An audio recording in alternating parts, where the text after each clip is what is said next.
Good morning, friends and enemies. Welcome back to the Week 14 Waiver Wire Show. We're in Week 14, man. We are this close to the offs. This is a big week, not really for the waiver wire. However, I do have one name that's sitting not on the trending list right now that if you didn't watch Monday Night Football last night, you probably wouldn't be in tune with him being a great pickup. Most of the waiver wire shows that have already gone live this week went live yesterday prior to Monday Night Football, so they didn't talk about him either. But there's a guy who's around 40% owned in leagues that I think could be a difference maker down the stretch. We will go into everybody prior to him first, as we always do position by position, talking about the best waiver wire pickups of the week, guys that I would drop on the trending down tab, and so on and so forth. All right. Tomorrow will be the running back rankings video, wide receiver on Thursday, as always. So subscribe to the channel if you are new here. Let's start off with the wide receiver position. We've got Adonai Mitchell, the GOAT out there in New York. Finally pops. You know, we've been talking about his underlying metrics for a while. His ADOT was huge. His target totals were huge. He's running all the routes. And then finally you saw that come to fruition. 12 more targets, 8 catches, 102, and the 52-yard touchdown against my incredible Atlanta Falcons. They just can do no wrong this year. Top 5 most embarrassing seasons probably of all time by a franchise. 80 pops. And, you know, him and Mechie, I don't think there's like a huge changing of the guard here. I know everyone's opinions are now going to completely flip-flop over to 80 Mitchell over John Mechie. Here's the thing. They're both running 90% of the routes. They're both seeing a ton of targets. Like both of them have target shares over 22% in the 25% range. It's really just them two getting targets from Tyrod Taylor. Tyrod Taylor is given this passing game a bit of stability, and Garrett Wilson has to be out for at least another week. Would I bet on him being out more than that? Maybe. I think he'll come back for like a game or two. But the next 3 matchups for the Jets, Miami, Jacksonville, New Orleans, I think AD and I think John Mechie are both like viable flex options. In Week 14, we do have 4 teams on bye. We've got New England, we've got New York, we've got San Francisco, and we've got Carolina. So again, anytime there are 4 teams on bye, you're going to have to make some tough sit-start decisions. I'd prefer to own AD Mitchell rest of season because I think his targets are a lot more valuable. I just think he's a much more talented player, but that also comes with more of a floor, like we've seen the previous 2 games where John Mechie gets a lot of layup targets. His average depth of target is around 5 to 6 yards, which means those are a lot more catchable, right? They're easier to obtain, where AD Mitchell's getting shots 30, 40 yards down the field. When he does connect, those spike weeks happen like we saw on Sunday. So this doesn't make me like unreasonably high on AD Mitchell. It doesn't make me unreasonably low on John Mechie going forward. I think they're both fine low-end 3s, probably closer to wide receiver 4s, where you're in the shaky flex category for both of them. That's kind of the same with devaughn vele. It was, you know, strap up Chris Olave in this game from Miami, and we let devaughn vele kind of have a day here. Now, they have been running him at a very, very high rate, which does make me a bit intrigued by Vele going forward, because you look at the routes run here, it's 87%, 89%, 88%. Brandon Cooks is now in Buffalo. You have Rashid Shaheed in Seattle. So they've completely opened up the gates here for Vele. And remember, they traded a 4th, and I think it was either a 6th or a 7th to get him from the Broncos earlier this year. A lot of people made fun of him for it, and now he's implemented himself as the wide receiver 2 here outside of Olave. Olave, I don't know if he's dealing with back spasm still, or defenses are now just being like, he's the only player here that we have to worry about. Let's shut him down and make devaughn vele beat us. Over the next few games, they have an incredibly soft schedule. Tampa Bay, Carolina, New York Jets, Tennessee. Like, again, 4 weeks of just pristine matchups. So love Olave, really like Juwan Johnson. devaughn vele, I do think you could do worse. Am I expecting him to have these types of games week in and week out? Of course not. But 8 targets on Sunday, 7 targets the week prior. I do think he'll continue to be very involved. This is a passing offense that throws the ball a ton. They're almost always in catch-up and comeback mode. I don't think Tampa Bay will be any different. So if you're in a pinch, you could do worse than Vele. Mike Evans, of course, should be stashed. He'll probably be back sooner rather than later. Isaac Teslaa. This is all coming down to whether or not Amon-Ra St. Brown is going to be out for this week. They played on Thursday Night Football on Thanksgiving, but they also play again on Thursday Night Football against Dallas. He did not practice on Monday, referring to Amon-Ra St. Brown, because of the low ankle sprain that he suffered. So I would say complete 50-50 right now on whether or not Amon-Ra St. Brown is going to play. Most people do come back within the 7 days, right? Sunday to Sunday, low ankle sprain, you're typically able to play the next week. So maybe it's some sort of variation or like a mid-ankle sprain. I don't even know what they call it anymore at this point. But typically players come back and they're all right. So we'll see if Amon-Ra St. Brown can return to practice today or tomorrow. I'm filming this very early on Tuesday, so we don't have most of the injury reports at this point. But in his absence, you could see that Isaac Teslaa was a full-time player. 92% of the snaps in this one. Again, caught a touchdown, some nice passes. That's what he does when he gets the opportunity. I think against Dallas, it is a good matchup on paper. If Amon-Ra St. Brown misses, Teslaa will play a lot. I'm kind of looking at him, as I said yesterday in my live stream recap, like an Andre Yoshivas, where the floor is very, very low still. Like if he went out there and had 2 or 3 points, wouldn't be surprised whatsoever, but he's going to run every route. This is a high-scoring offense. The game environment is going to be great. I think the over-under in this game is already at like 54 points or something like that. Jameson Williams, of course, is a must-start, but I do think you could do a lot worse than Isaac Teslaa as well for this 1 week fill-in if Amon-Ra St. Brown does miss. But again, like don't spend a lot of fab because at the max, this will be a 1 week absence for Amon-Ra. So Teslaa, yeah, he's a fine like wide receiver 3-4 flex-ish fill in for this week because he will get opportunities. And as we've seen throughout the year, like he is someone that makes the most of his opportunities. If you put the ball in his range of his arm length, like of his wingspan, there's a good chance he's coming down with it. So he could definitely make a big play against a pretty weak secondary in Dallas as well. What else we got on here? We got Jayden Higgins, who, of course, has just been really, really solid the past month of the season. He is running the second most routes behind Nico Collins. What does worry me a little bit, like I know he's been great in terms of having a floor. You know, he's scoring touchdowns. He's getting targets. First game back from CJ Stroud, he continued to be really involved. The number of routes and snaps that he's actually playing on is not increasing. He's still splitting time with Xavier Hutchinson, and Christian Kirk is getting some routes and Jalen Noel is getting some routes. So like, it's good to see him continue to get involved and continue to be the number 2. But like if next week he all of a sudden just ran 44% of the routes or something like that, also wouldn't really surprise me. So I do think he's probably a little bit more volatile than his fantasy numbers have kind of told you the story of. That being said, in terms of like a long-term ad, he's probably the best player on this list. I think him and Adonai Mitchell are kind of like bar for bar, click for click there on who I'd rather own long-term. And I'd probably lean Higgins because I do like the schedule in week 15 and 16, Arizona and Las Vegas at home. Like I think it's a really tough click on Higgins to start him next week in Arrowhead against Kansas City. But for right now, again, he is running the second most routes behind Nico Collins. They're a really cool pairing. If CJ Stroud continues to get healthier and continues to like get back into CJ Stroud mode, we could see some big games from Higgins. I am a big fan of Higgins as a prospect, so I don't want that to go unsaid or unnoticed. I'm a fan of the guy. I'm just saying like the way that they've used the wide receivers all year has been very odd. It's always like Nico Collins, and then it's like a mix mash of just shit going on down there. And the fact that Higgins hasn't got up to that like 75, 80% route rate in this time period feels a little sus to me right now. So I think we might be walking on eggshells a little bit here. Amongst the other guys that are less than 50% owned, yeah, Dontayvion Wicks had his first good fantasy game. Jayden Reed will be back soon. Matthew Golden will be back soon. That's going to be a mess of a receiver core to figure out. Uninterested. Treylon Burks, don't ever put him on the trending tab again. And then Jayden Reed, 42%. Yeah, I mean, definitely should be picked up. I think he's likely the most talented receiver in that room when healthy. And I do expect him to actually be back for this game against Chicago. Moving over to the running back room, we've actually got my mans on this list. Cool. So, you know, at this point, you guys kind of know about all the handcuff guys, right? You got Blake Corum. There's nothing I can say that's not already been said about him. It's still Kyron, 65% of the snaps. Blake Corum sometimes gets in there for goal line touches and whatever. Singletary is the guy that I feel like a decent amount of fab should be dropped on. Here's why. Last night, Monday Night Football, Tyrone Tracy ended up getting hurt. It was apparently a hip injury, and he needed to be carted to the locker room. Now, they have their bye in week 14, so that kind of puts a little bit of a damper on Devin Singletary. However, if this ends up being a serious injury for Tyrone Tracy, like he gets put on the IR or something, the consolidation of touches in that backfield is going to be so valuable to anyone who's, you know, the workhorse back there, and it will be Devin Singletary. As you could see, the guy has had double-digit touches in 5 straight games, and the last 3 games, he's been extremely involved. 3 touchdowns in the last 3 games.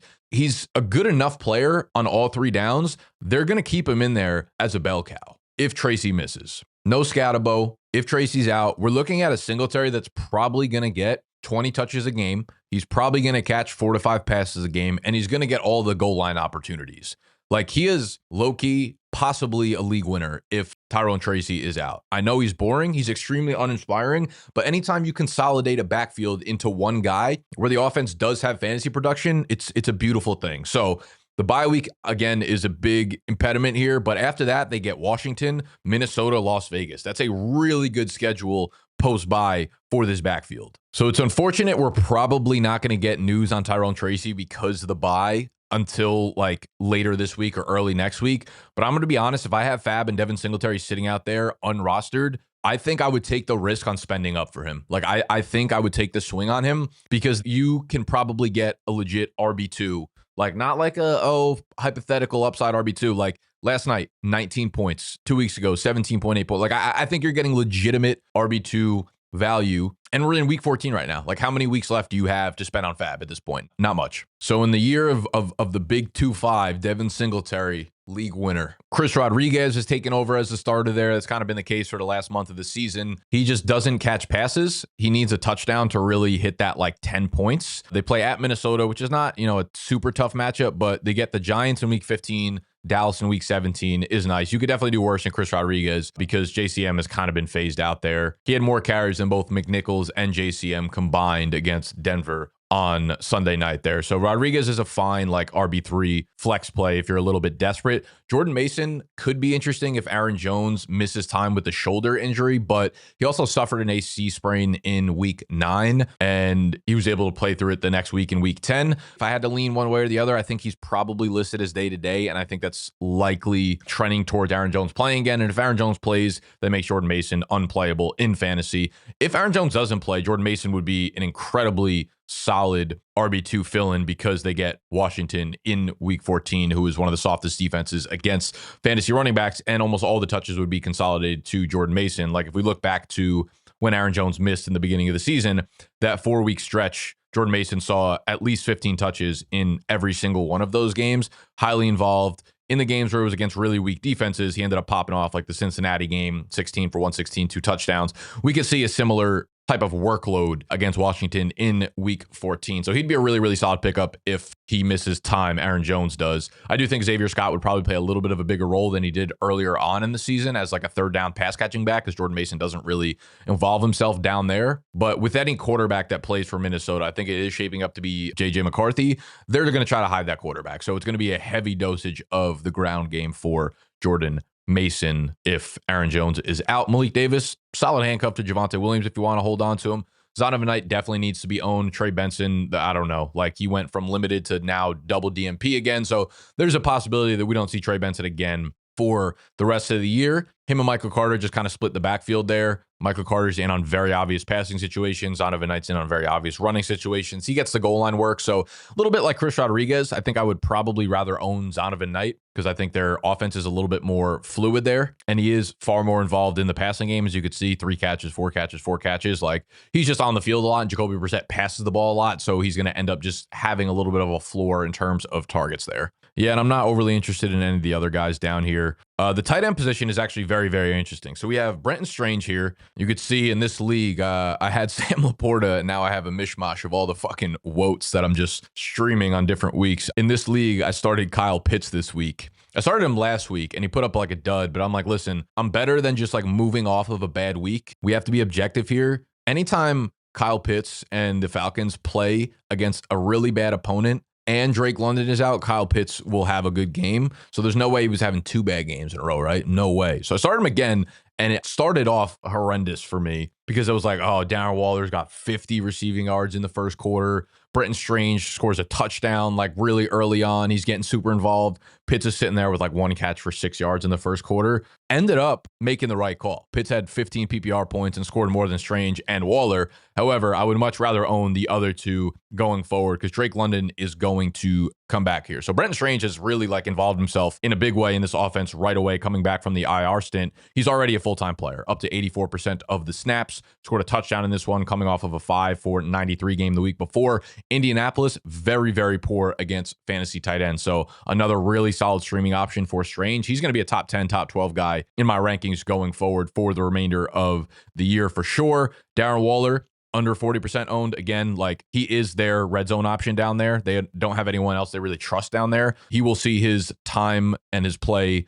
ramped up. We just saw Kyle Pitts did something to the New York Jets. Good matchup against the Jets in week 14. Again, when he was healthy earlier on in the year, he was a difference maker in your fantasy lineups, and I do expect Darren Waller to get back to that type of play time sooner rather than later. And they get Cincinnati in week 16, who are horrendous against fantasy tight ends, Tampa Bay in week 17. So Waller and Brenton Strange are two guys that I definitely want to be owning if I can grab them and I need a tight end. One other big note for Brenton Strange that I do think would change his outlook pretty drastically is Parker Washington's injury. So he left the game with a hip injury and didn't return. If that ends up being a multi-week injury, that's going to be a huge boost to both Brenton Strange and Jacoby Myers over the middle of the field there. So that would change the outlook, I think, pretty drastically for Brenton Strange, and he would be even more involved and probably have a higher target share there. Between the two of them, I'm not really sure. If we heard that Parker Washington was going to be out for a couple of weeks, I would choose Brenton Strange over Darren Waller. But for whatever reason, I kind of feel a little bit better about Waller, especially his upside and his ceiling on a week-to-week basis.